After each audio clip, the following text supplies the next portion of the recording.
Line पड़ी है, line. वैसे भी इससे कौन शादी करेगा? अरे ए, तू कर लेना मुझसे शादी। देख 2 लाख रुपया दे दूंगा और शादी के बाद तुरंत तलाक। बोल है तैयार? एक तू जाना यहाँ से। ए चांदबी बोलना इसको। अरे ओ प्रदीप भाई। हाँ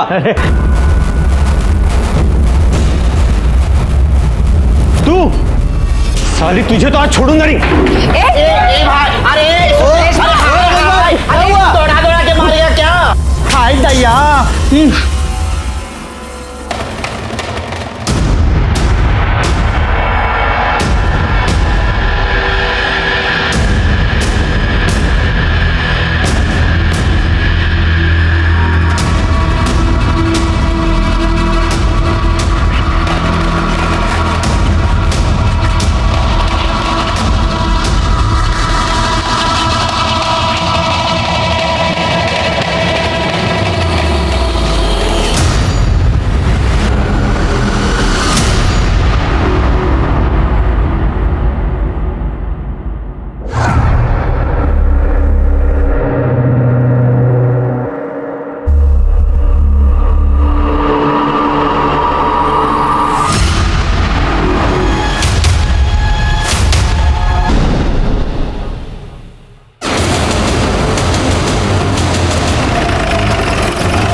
बॉडी को सूटकेस में डालकर डंप किया गया है। एक कूड़ा बीनने वाले ने देखा और हमें इन्फॉर्म किया। सर देखने से तो आदमी लगता है, लेकिन इसने साड़ी पहन रखी है।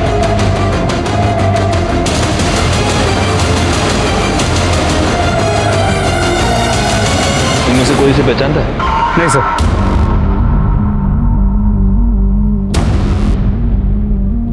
हो सकता है ये कोई आदमी हो या फिर कोई किन्नर। सवाल ये है कि इसे इस तरह से मारकर यहाँ पर डंप किसने किया है? और अगर ये आदमी है तो इसने ऐसा हुलिया क्यों बना के रखा है? अगर ये किन्नर है तो ये हो सकता है कि आपस में कोई लड़ाई हो गई हो और उसी में उसकी जान चली गई हो। ये लोग प्रोस्टिट्यूशन में भी इन्वॉल्व होते हैं, हो सकता है उसी चक्कर में किसी ने मार दिया हो। बैकवर्ड, ये फूल देख रहे हो? लगता है मरने से पहले इसने कोई पूजा वूजा की है। आसपास कुछ मिला, मर्डर वेपन वगैरह? नहीं सर। गायकवाड़, तुम एक काम करो, यहाँ आसपास के जितने भी पुलिस स्टेशन हैं वहाँ ये पता करो कि किसी आदमी या किन्नर की कोई मिसिंग रिपोर्ट फाइल हुई है क्या। सर इसे इस तरह मारकर सूटकेस में यहाँ पर कोई डंप क्यों करेगा?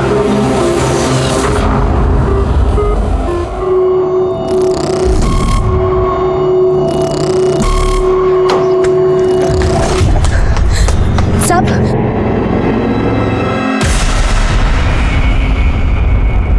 अरे तुम यहाँ क्या करी हो? जाओ यहाँ से।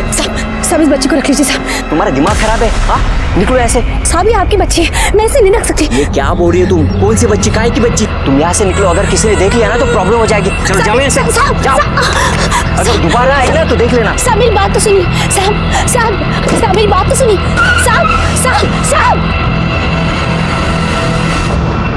साहब सर जहां हमें बॉडी मिली है उसके आगे एक सीसीटीवी कैमरा है, लेकिन सुबह होने तक वहां से 300 से ज्यादा गाड़ियां क्रॉस कर चुकी थी। मैं जानता हूँ ये काम थोड़ा टीडियस है राणे, लेकिन फिर भी उस सीसीटीवी फुटेज को बार बार चेक करो और उसमें से हर गाड़ी के बारे में पता करो। सर मैंने सूटकेस के बारे में पता करने की कोशिश की पर पता नहीं चला क्योंकि वो पुराना सूटकेस था। कोई मिसिंग कंप्लेंट? नहीं सर, अभी तक तो नहीं। हमने उसकी फोटो सर्कुलेट की है और हम सारे पुलिस स्टेशन में पता कर रहे हैं। सर बॉडी की पोस्टमार्टम देखो। रिपोर्ट से पता चलता है कि वो बॉडी एक लड़के की है। मौत का समय कल दोपहर 4 और 6 के बीच किसी तेज धार वाली ऑब्जेक्ट से उस पर वार किया गया, 2 स्टैब वुंड्स, लेकिन उसे मारने से पहले उसे बुरी तरह मारा पीटा गया। हमारे सारे खबरियों को काम पर लगा दो, आखिर पता तो चले कि एक लड़का लड़की बनकर क्यों घूम रहा है।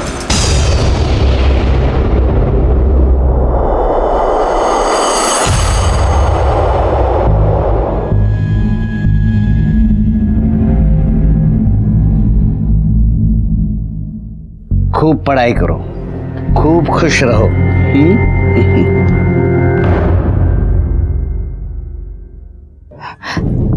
चांदबी, देखना रेशमा का फोन नहीं लग रहा और कल रात से आई भी नहीं है वो।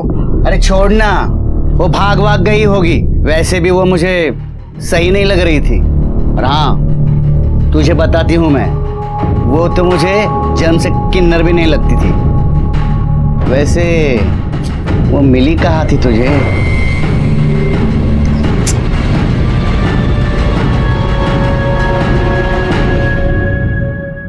सर, ये आपसे मिलना चाहती हूँ। बैठिए। साहब, वो परसों से मेरी दोस्त रेशमा लापता है और उसी दिन से उसका फोन भी बंद आ रहा है। रेशमा की कोई फोटो है आपके पास? है ना साहब? साहब,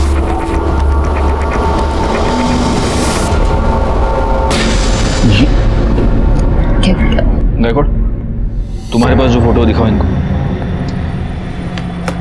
साहब, क्या क्या हुआ? देखिए ये फोटो।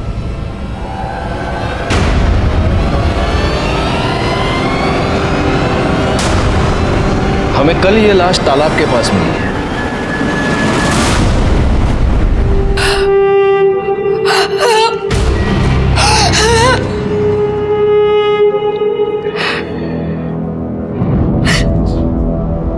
क्या तुम ये जानती थी कि रेशमा एक लड़की नहीं लड़का है?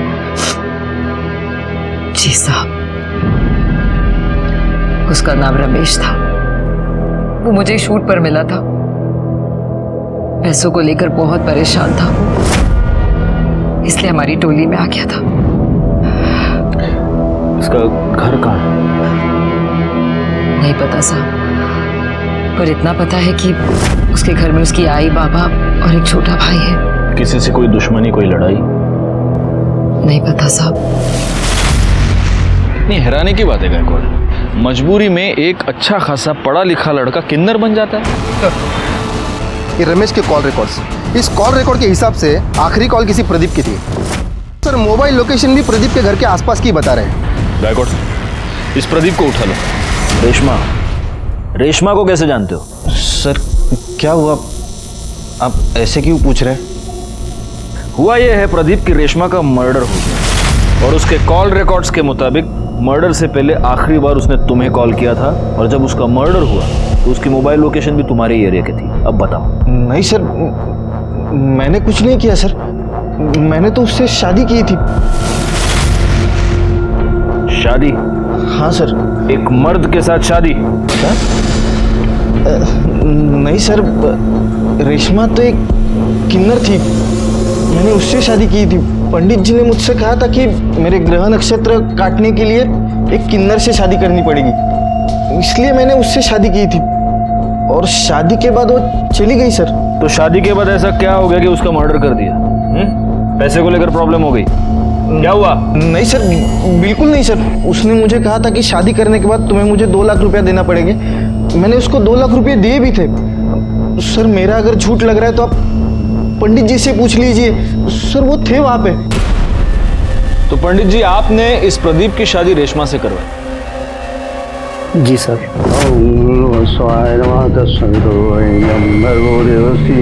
और शादी की विधि संपन्न होते ही मैं भी वहां से चला गया और रेशमा भी मेरे पीछे पीछे चली गई थी।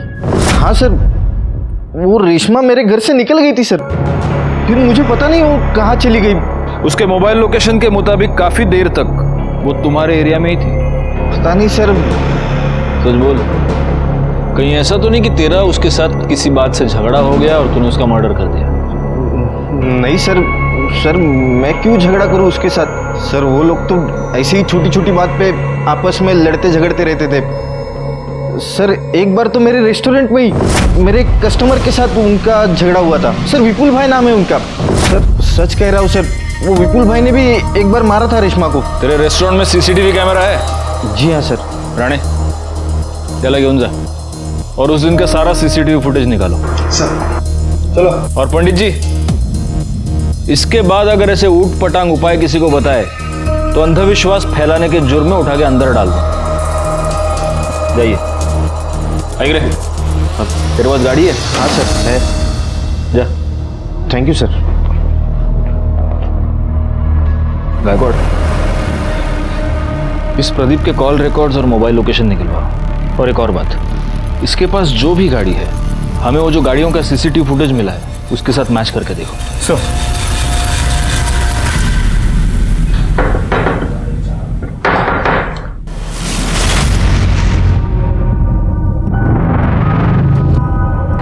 तुम यहाँ क्या कर रही हो? सब अपने बच्चे को रख लो, मैं नहीं रख पाऊंगी। अरे काहे की बच्ची, मरवाओगी क्या? चल निकल। सब मेरी बात तो सुनो।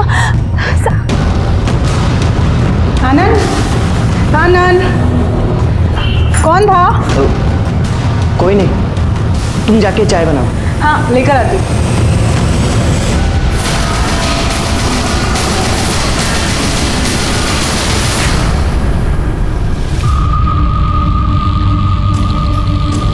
ये चांद, रेशमा और नाज, इनका आपस में रिश्ता कैसा? अरे क्या साहब, इनका तो हमेशा ही कुछ ना कुछ लगा रहता है। चाचा देना रे।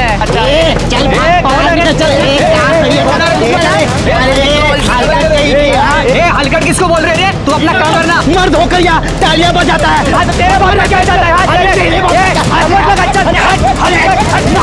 और ये जो चांद भी है ना, ये नकली किन्नरों से बहुत चिढ़ती थी। और रेशमा और नाज ये भी आपस में लड़ते थे? अरे काहे का झगड़ा साहब, इनके तो बीच चुम्मा चाटी लग रही थी, मैं खुद कई बार देखी। चांद भी?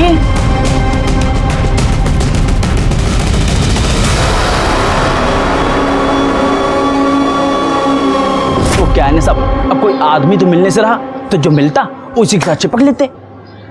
शुक्रिया। तो तुझे नकली किन्नरों से बड़ी प्रॉब्लम है? हाँ? क्यों नहीं होना चाहिए क्या साहब? एक तो भगवान ने हम पर अन्याय किया, वो क्या कम है कि ये मर्द लोग हमारी तरह तालियां बजाकर पैसे कमाते हैं, हमारे पेट पर लात मारते हैं। गुस्सा तो आएगा ना साहब? गुस्सा तो आएगा, सही। अब ये रमेश भी एक नकली किन्नर था, तो जाहिर है तुम्हें रमेश पर भी बहुत गुस्सा आता होगा। नहीं, ये कुछ बोली नहीं मुझे, लेकिन मैं इससे बोली कि उसका कहीं टाका बेड़ा है लड़के के साथ, लेकिन ये मानने कुछ तैयार नहीं थी। हाँ। कौन लड़के? वो सब क्या बोलूं आपको मैं।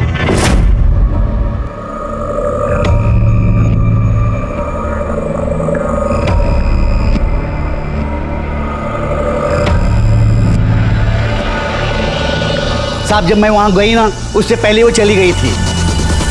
वो अगर मिलती ना तो वहीं के वहीं उसका सच झूठ खुलवा देती। हाँ।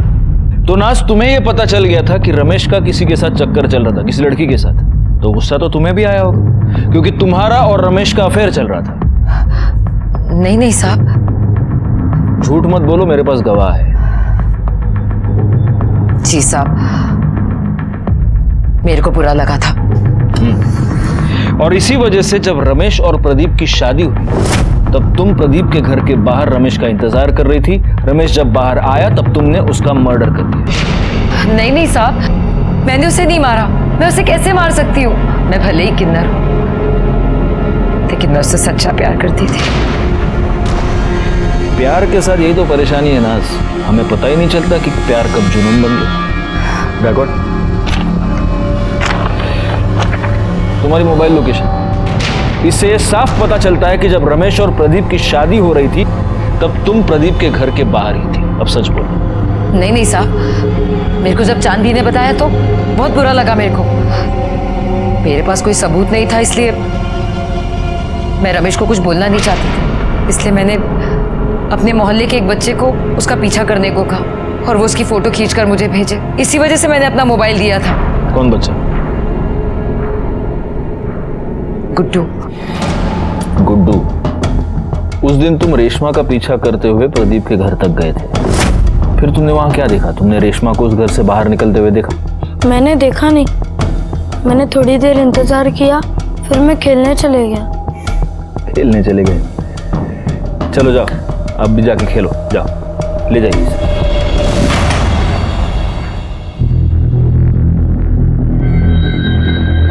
या तो नाज ने इस बच्चे को सचमुच अपना मोबाइल दिया था, या फिर वो इस बच्चे से झूठ बोलवा रही है। सर, प्रदीप की कार का नंबर उस दिन वहां जितनी भी कार्स थी उनसे मैच नहीं कर रहा, और सर उसका मोबाइल लोकेशन उस एरिया का नहीं है। मैंने उस रेस्टोरेंट की सीसीटीवी फुटेज मंगवाई थी, वो आ गई? जी सर। हाँ, तो विपुल, तो रमेश को कैसे जानता है? साहब मैं कोई रमेश को नहीं जानता। अरे सॉरी, भूल गया, रमेश नहीं, रेशमा, वो किन्नर, उसके साथ क्या लफड़ा था तेरा? साहब मैं पढ़ा लिखा इंसान हूँ साहब, मेरा भला किन्नरों से क्या लेना देना। अच्छा, देखो विपुल, ये क्या है हा? इस रेस्टोरेंट में उसको मारने के लिए तो उसके पीछे दौड़ रहा है, ये क्या है?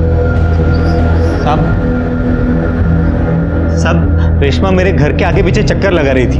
आजा। तो मुझे ऐसा लगा कि वो मेरा बच्चा चुराना चाहती है, तभी गुस्से में आकर मारा था साहब। अब गुस्से में आकर करड़े तुझे बहुत मारने वाले, क्योंकि तू झूठ बोल रहा है। ये तेरी बीवी कोयल के और रमेश के कॉल रिकॉर्ड्स। इससे साफ पता चलता है कि इन दोनों के बीच में काफी बातचीत होती थी। उनके मोबाइल लोकेशन से एक इंटरेस्टिंग बात पता चलती है कि ये दोनों आपस में कई बार मिल भी चुके थे। और उससे भी ज्यादा इंटरेस्टिंग बात यह है कि जब ये दोनों मिलते थे तब तू भी उनके आसपास ही होता था। तेरी मोबाइल लोकेशन भी यही बता रही है। अब सच बोल, मैं तो बहुत मार खाएगा। सब बता दो साहब। मैंने कोयल को रेशमा के साथ देखा था तो मुझे शक हो गया। अब मुझे लगा कि ये जरूर कुछ अलग चक्कर है।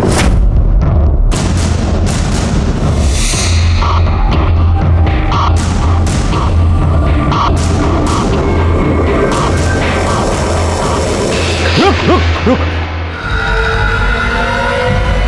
देख भाई, जानता हूं तेरा मेरे बीवी के साथ कुछ तो चल रहा है। देख, मुझे नहीं जानना वो तेरे जैसे के साथ क्या कर रही है। प्यार करता है उससे? बोलना, प्यार करता है उससे? बोल। हाँ तो लेके जा। हाँ लेके जा उसको, मेरे को नहीं चाहिए वो। देख 3 लाख रुपया दे और लेके जा, समझा? अब मुझे लगा कि वो पैसा लेकर आएगा, लेकिन बाद में पता चला कि वो मर गया। मर नहीं गया, तूने उसे मार दिया। तू बहुत दिनों से उसके पीछे पड़ा था। जब वो 2 लाख रुपए लेकर तेरे पास आया, तूने पैसे लिए, तूने उसको मार दिया और तूने उसकी बॉडी तालाब के पास डंप कर दी। नहीं साहब, मैंने कुछ नहीं किया साहब, मैंने नहीं मारा उसको। जब तक ये सच नहीं बोलता इसको फोड़ते रहो। साहब मैंने कुछ नहीं किया। इसकी मोबाइल लोकेशन रिकॉर्ड के मुताबिक ये कभी उस एरिया में नहीं गया जहाँ में रमेश की लाश मिली थी। तो क्या हुआ? हो सकता है कि मर्डर के वक्त अपना फोन घर पे छोड़ के गया। इस कोयल को बोलो। रानी यहाँ सोएगी और मैं खाना बनाऊंगी, है ना? अरे बाप रे बाप।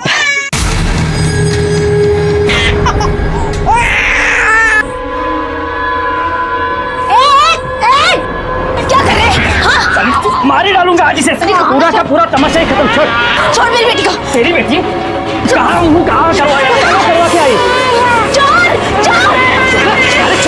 चल मार डाली। ताई बचा।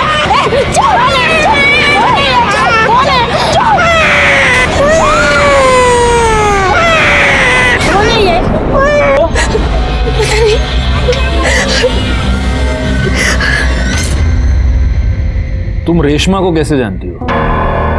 सर, रेशमा नहीं, रमेश। शादी से पहले से ही मैं उसे प्यार करते थे। कोयल सुन एक बार मेरी बात सुन। देख, मेरी बात तो सुन, मैं तुझे समझा रहा हूँ। क्या सुनूं? बाबा मेरी शादी करवा रहे हैं। प्लीज कोयल, मुझे थोड़ा टाइम दे। देख मेरा एक रोल फाइनल होने वाला है।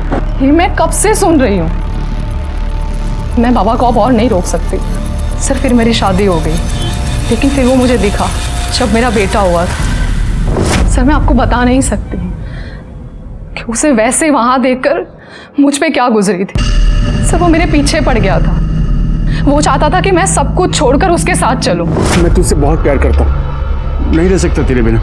देख, मैं सब कुछ छोड़ दूंगा, बस तू एक बार आकर दे। तो कहीं ऐसा तो नहीं कोयल कि रमेश ने तुम्हें इतना परेशान किया कि तंग आकर तुमने उसे मार डाला या फिर मरवा दिया?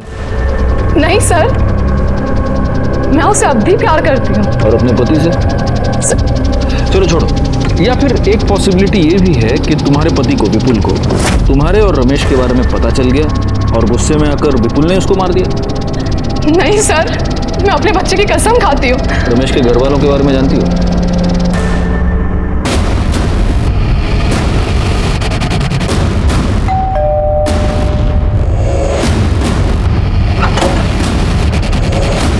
कहिए। हम रमेश के बारे में आपसे बात करना चाहते हैं। बाबा, ये रमेश भैया के बारे में कुछ बात करना चाहते हैं। हम किसी रमेश को नहीं जानते। देखिए, आपके बेटे रमेश का मर्डर हो चुका है।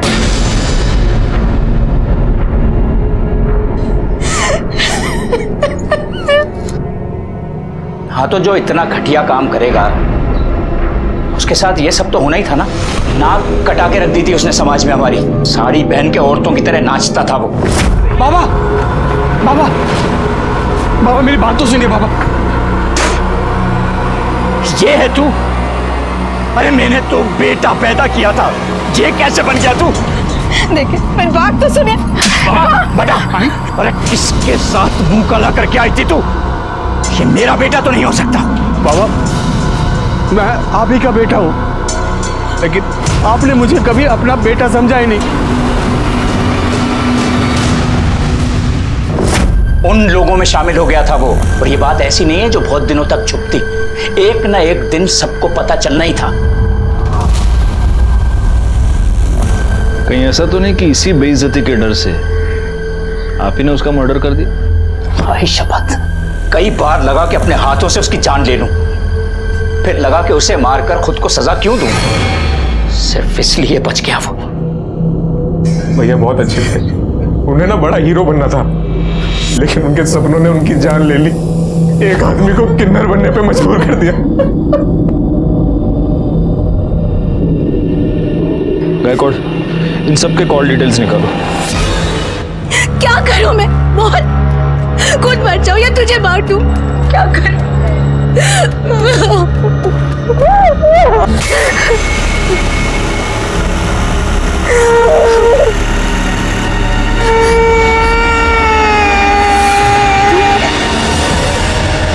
आशा, ए आशा, अरे बाहर पोलियो का टीका देने आए, रानी को लेके आना।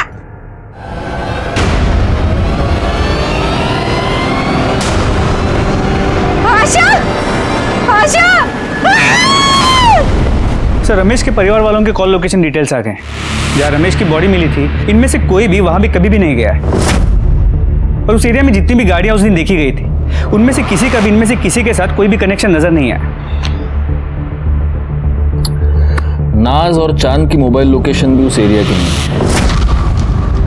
एक पॉसिबिलिटी यह है कि जिसने भी ये मर्डर किया है उसने मर्डर करते वक्त अपना फोन कहीं और रखा हो, क्योंकि कैसे है, मर्डर तो हुआ है, अब पता यह करना है कि ये मर्डर किया किसने।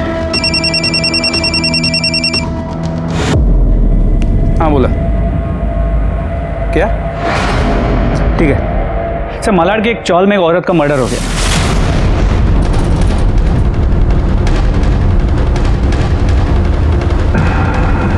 हटिए। चला चला आगे, चला आगे, जा चलो भैया, आगे चले।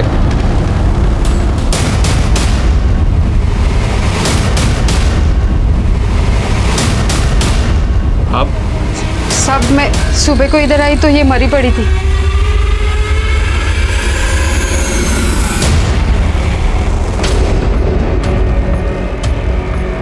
गला काट कर मारा गया है और गले का सारा खून सूख गया है, तो हो सकता है कि ये मर्डर कल रात को हुआ। रात को आपने किसी को यहाँ पे आते जाते देखा था? नहीं साहब। क्या नाम क्या है इसका? आशा, अपनी बच्ची के साथ यहाँ रहती थी साहब। बच्ची? तो बच्ची कहाँ है? बच्ची नहीं थी इधर, लेकिन मुझे लगता है ना इसका पति शंकर ने इसको मारा होगा। वो इधर आया था, 3 साल से उसको हम लोग देखा भी नहीं। आशा पहले दूसरे चाली में रहती थी जिधर मैं रहती थी। मैं इधर आई तो इधर रहने को आई। इसकी बच्ची की उम्र क्या है? 8-9 महीने। इसका ये पति शंकर, ये कहाँ मिलेगा? होएगा उधर ही पुरानी चाली भी।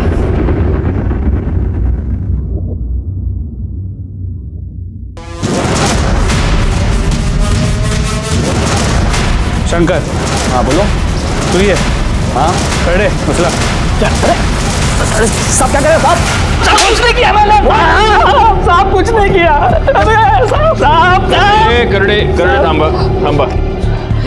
इसका रिकॉर्ड 3 साल से दिल्ली जेल में बंद था चोरी के लिए, अभी अभी रिहा हुआ है। साहब जेल का खाना बहुत पसंद है तेरे को, इसलिए वापस वहाँ की बुकिंग करवा रहा है तू? हाँ साहब मैंने उसको नहीं मारा साहब, आपको तो पता है ना मैं 3 साल साहब जेल में था। फिर ये बच्चा कहाँ से आ गया साहब? गुस्सा तो आएगा ही ना साहब, ऊपर से वो छोड़ के भी चली गई साहब। फिर मैं मंदिर गया, एक दिन देखा तो वो वहाँ पे वो झाड़ू पोछा कर रही थी। किसका बाप लेके घूम रही है? तू बता, तू कहाँ था 3 साल तक? मेरा छोड़, मैं जहन्नुम में था। तू ये बता, ये पहले बच्चा कहाँ से आया? तू मुझे छोड़कर चला गया। मेरे पास खाने के लिए पैसे नहीं थे, पैसे के लिए मैंने बच्चा पैदा किया। इसके माँ बाप कोई और है, मैंने सिर्फ पैदा किया इसे। साली झूठ बोलती है, इसके बाप के साथ सोई रहेगी तभी तो ये पैदा हुई ना। वो डॉक्टर किरण करके दी मेरे को ये बच्चा। जो कुछ भी बोलेगी मैं सुन लेगा। अब तो ना तू बचेगी ना तेरी ये बेटी। दे इधर। छोड़। ए रुक साले, भागती कहाँ है, रुक। फिर पता नहीं साहब वो कहाँ भाग गई। मैंने उसका बहुत पीछा किया, मैं उसके वो नए चाली में भी गया, लेकिन वहां पे साहब उसने बोला कि मैं चोर है। और इसलिए रात को उसके घर में घुसकर तूने उसका मर्डर कर दिया और बच्ची को भगा कर ले गया। बता बच्ची किधर है, बोल। सब सच सच सच में मुझे मालूम नहीं है साहब। मालूम नहीं? डॉक्टर किरण को बोलो आणि करडे खरं बोलत नाही तोपर्यंत फोडून टाकायला। साहब साहब साहब साहब मैं साहब साहब कुछ नहीं किया। डॉक्टर ये बच्चे का क्या चक्कर है? सर, आशा ने आनंद और उसकी पत्नी पूनम के लिए सरोगेसी करवाई थी। आशा को हुई लड़की और आनंद को चाहिए था लड़का, तो आनंद ने उस लड़की को अपनाने के लिए इनकार कर दिया। हमने भी उसके ऊपर काफ़ी प्रेशर बनाया, क्योंकि लड़का हो या लड़की, सरोगेसी करवाई थी तो अपनाना तो था ही। लेकिन कुछ दिन बाद आशा ने कहा कि अगर वो लड़की को अपनाने के लिए तैयार नहीं है तो वो खुद उस बच्ची को पालेगी, क्योंकि उसका पति उसे छोड़कर कहीं चला गया है। और उस बच्ची में आशा ने अपना सहारा ढूंढ लिया। वैसे हमें यह शक है कि उसके पति शंकर ने ही उसकी जान ली है, लेकिन आपको कुछ और सस्पिशियस नजर आया इस केस में? अब कुछ दिनों से वो आनंद के पीछे पड़ी थी कि वो अपनी बच्ची को अपना ले। मेरे पास भी आई थी कि मैं आनंद के ऊपर प्रेशर बनाऊं। काफ़ी डरी हुई लग रही थी और बार बार एक ही बात कह रही थी कि मुझ पर जान का खतरा है। ये आनंद कहाँ रहता है?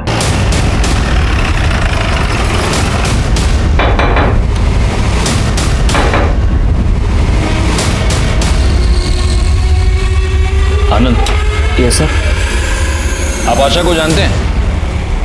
इससे पहले कि आप ना कह दें, मैं आपको एक बात बता दूं, हम डॉक्टर किरण से मिलकर ही यहां पर आए हैं। जी सर, जानता हूं। आशा का मर्डर हो चुका है। डॉक्टर किरण ने हमें यह बताया कि आशा पिछले कई दिनों से आपके पीछे पड़ी थी कि आप अपने बच्चे को अपना लें। कहीं ऐसा तो नहीं कि इससे परेशान होकर आप ही ने आशा को मार दिया? सर ये क्या बात कर रहे सर आप? आनंद, आनंद कौन है? ये बच्चा किसका है? सर ये वही आशा की बच्ची है। क्या? हाँ सर, इन्होंने तो कई बार मना कर दिया था बेटी के लिए, उसके बाद तो हम बच्चा नहीं कर पाए।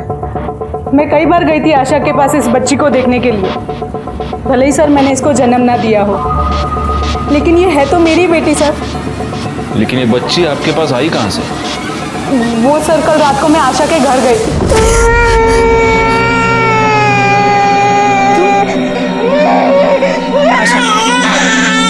ये बच्चा मुझे दे दो। देखो वैसे भी ये तुमने मेरे लिए पैदा किया था, प्लीज आशा मुझे दे दो ये बच्चा। अगर मेरी मजबूरी ना होती तो इससे मैं अपने से कभी अलग नहीं करती।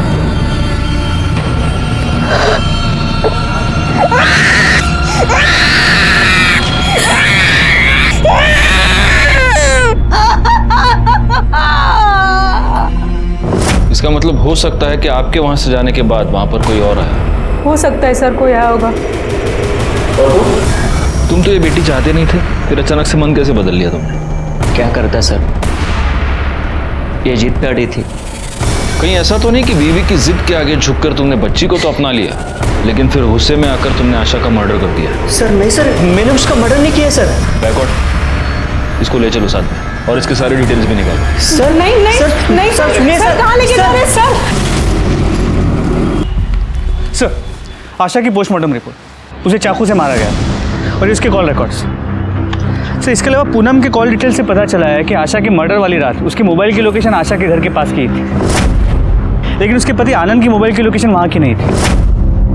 हो सकता है इस आनंद ने बड़े प्लानिंग के साथ आशा का मर्डर किया हो और इसलिए वो मर्डर करते समय अपना मोबाइल अपने घर पे ही छोड़ के गया था।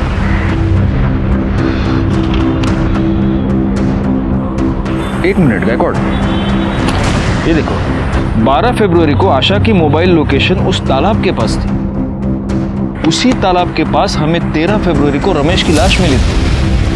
तो आपको क्या लगता है ये दोनों केसेस कनेक्टेड हैं? चेक करने में क्या जाता है? एक काम करो, इन दोनों केसेस से रिलेटेड सारे कॉल डिटेल्स, सारे मोबाइल लोकेशंस दोबारा चेक करो। हो सकता है इन दोनों में कोई कनेक्शन हमें मिल जाए।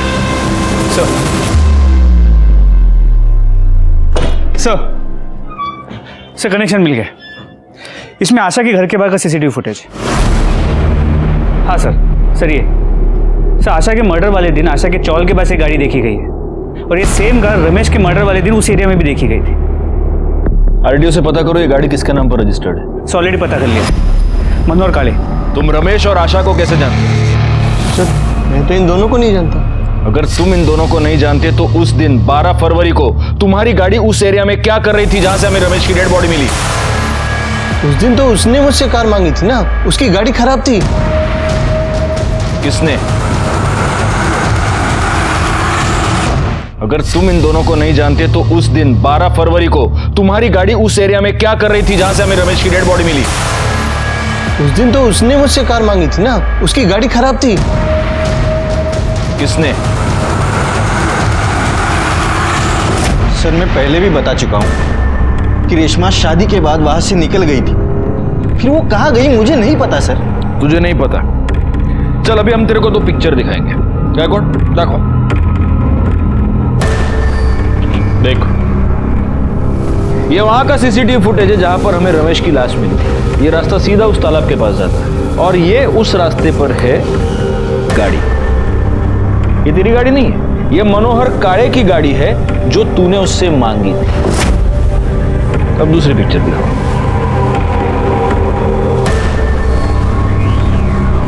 देख, ये आशा के चौल, मेरे को नहीं, इधर देख, आशा के चौल के बाहर की सीसीटीवी फुटेज।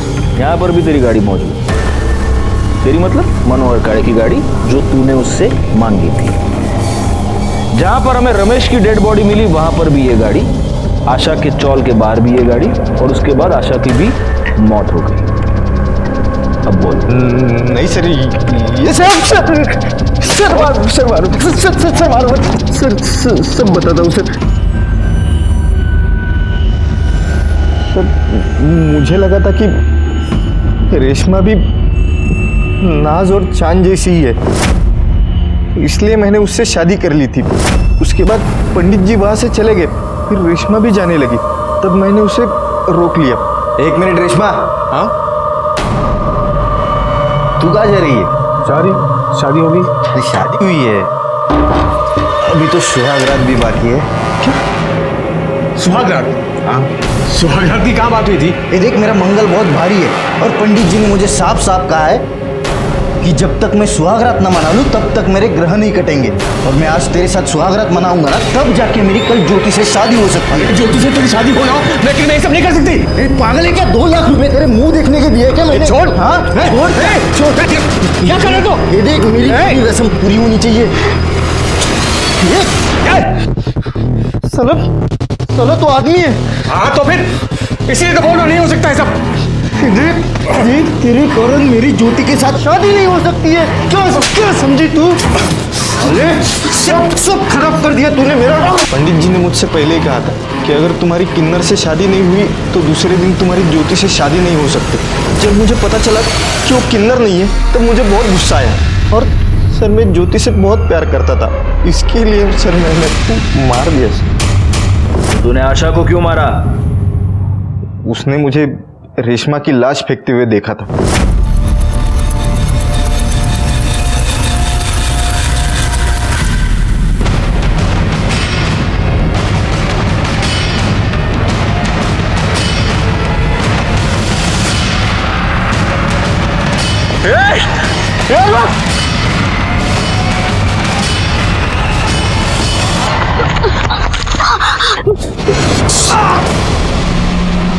और उस दिन वो मेरे हाथ से बच गई।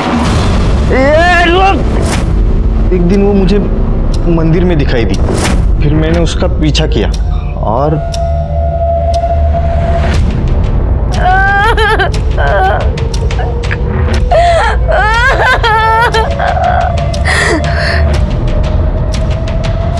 अपने अंधविश्वास की वजह से तूने 2 लोगों की जान ले ली। अब जिंदगी भर जेल में सड़ेगा तू। रिकॉर्ड चार्जशीट फाइल करो। और उठा के डाल दो इसको अंदर। प्रदीप को रमेश और आशा के मर्डर के जुर्म में सजा मिल गई, केस सॉल्व हो गया। लेकिन इस केस में सोचने वाली बात यह है कि अपने हालात से हार मानकर जब रमेश ने किन्नर बनने का फैसला किया, तब क्या उसे अपने इस डरावने अंत की दस्तक नहीं मिली थी? अपना लोग, अपनी दुनिया, अपने परिवार से मुंह मोड़कर वो एक ऐसी दुनिया का हिस्सा बन गया जिस दुनिया के बारे में वो कुछ भी नहीं जानता था। वो नाज से प्यार करने लगा था, इसमें कोई भी बुरी बात नहीं थी, लेकिन अपनी हकीकत से मुंह मोड़कर इतना बड़ा कदम उठाने से पहले उसे ये सोच लेना चाहिए था कि कुछ रास्तों पर चलकर वापस आना बहुत ही मुश्किल होता है। खैर, मैं सीनियर इंस्पेक्टर राजेश यादव आपसे विदा लेता हूँ। दोबारा मिलूंगा, तब तक सतर्क रहिए और देखते रहिए क्राइम पेट्रोल दस्तक, क्योंकि मकसद बताना नहीं, बचाना है। जय हिंद। क्राइम पेट्रोल के और भी दिलचस्प कहानी देखने के लिए हमारे चैनल को सब्सक्राइब करें और बेल आइकॉन दबाना न भूलें।